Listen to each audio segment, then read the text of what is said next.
Bismillahirrahmanirrahim. Assalamualaikum warahmatullahi taala wabarakatuh dan salam sejahtera. Saya Dayangku Egawati binti Awang Yusof, merupakan calon PhD daripada komunikasi. Hari ini saya akan membentangkan mengenai kajian rintis, pengaruh mediasi pengasuhan dan gaya keibubapaan terhadap pengasuhan digital ke atas perkembangan kanak-kanak. Pengenalan.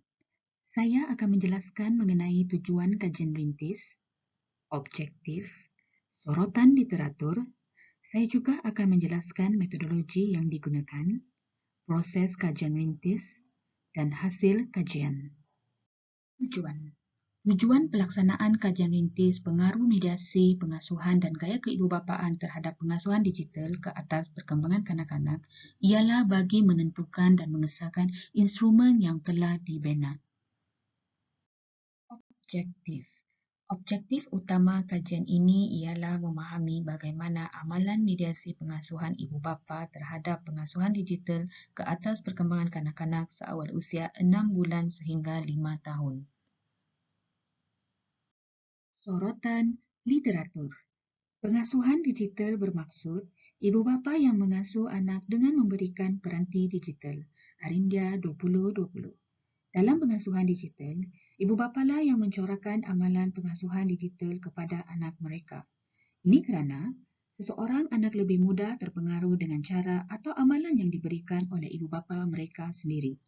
Perkara ini disokong oleh Bujizan dan Wackenberg 2005 yang mengatakan bahawa ibu bapa mempengaruhi kelakuan anak dari saat mereka dilahirkan.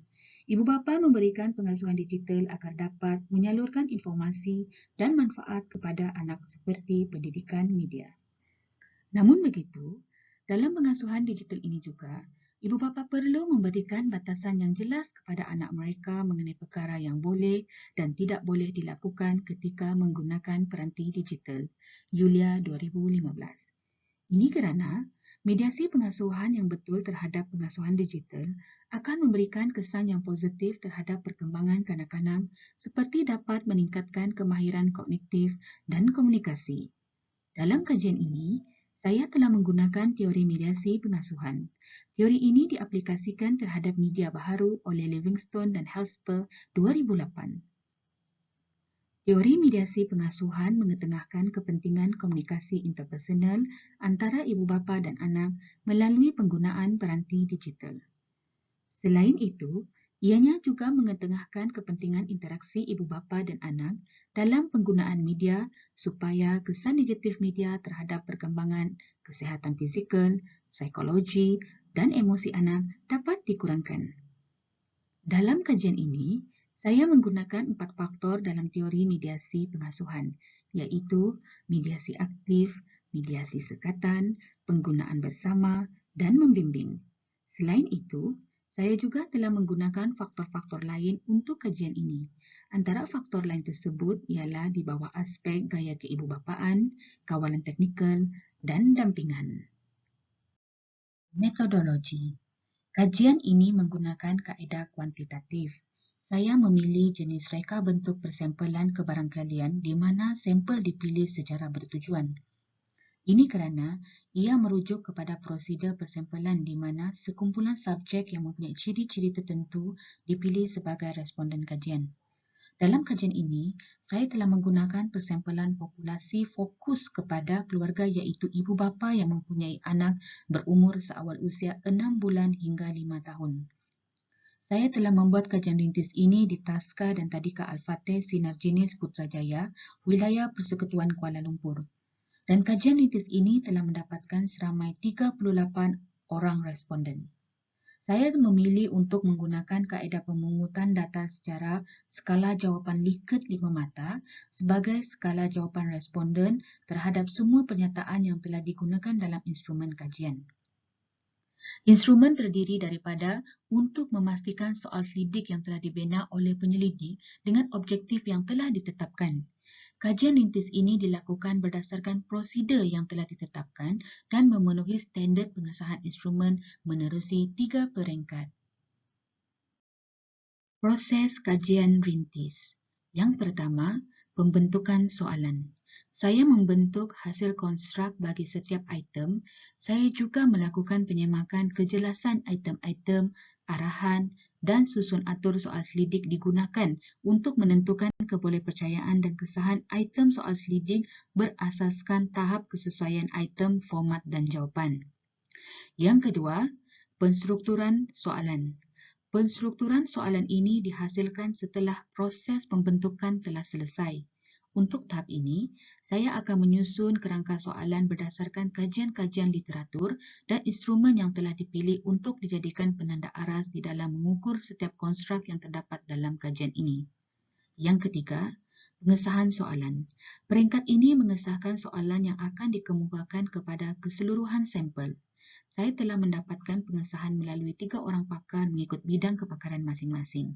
Pengesahan ini adalah bagi memastikan soal selidik yang digunakan pakai adalah menepati kehendak konstruk kajian dan mempunyai tahap kesahan dan kebolehpercayaan yang tinggi dan baik. Apabila soal selidik ini diterima kembali, saya membetulkan semua kesilapan dan kesalahan berdasarkan panduan yang telah diberikan oleh pakar. Apabila ketiga-tiga proses ini dilakukan, seterusnya saya mendapatkan kebenaran penyelia untuk membuat kajian rintis. Hasil kajian. Saya telah menggunakan pekali kebolehpercayaan Chromebus Alpha menggunakan SPSS version 26. Menurut Muhammad Majid Konting 2009, bekali kebolehpercayaan yang lebih daripada 0.6 hingga 0.9 merupakan tahap kebolehpercayaan dan kesahan yang tinggi. Hasil daripada kajian rintis seperti yang dalam jadual menunjukkan 11 item bagi soal selidik ini mempunyai tahap kebolehpercayaan yang tinggi. Kesimpulan. Pelaksanaan kajian rintis ini adalah permulaan pendedahan sebenar kepada penyelidik untuk meneruskan peringkat kajian sebenar. Proses melaksanakan kajian rintis ini menetapkan beberapa kriteria yang perlu dipatuhi bagi memastikan dapatan yang dilaksanakan menepati prinsip kesahan dan kebolehpercayaan yang tinggi dan baik. Pertama, bagi kajian rintis ini, hasil dapatan berdasarkan Chromebus Alpha menunjukkan hasil dapatan yang baik.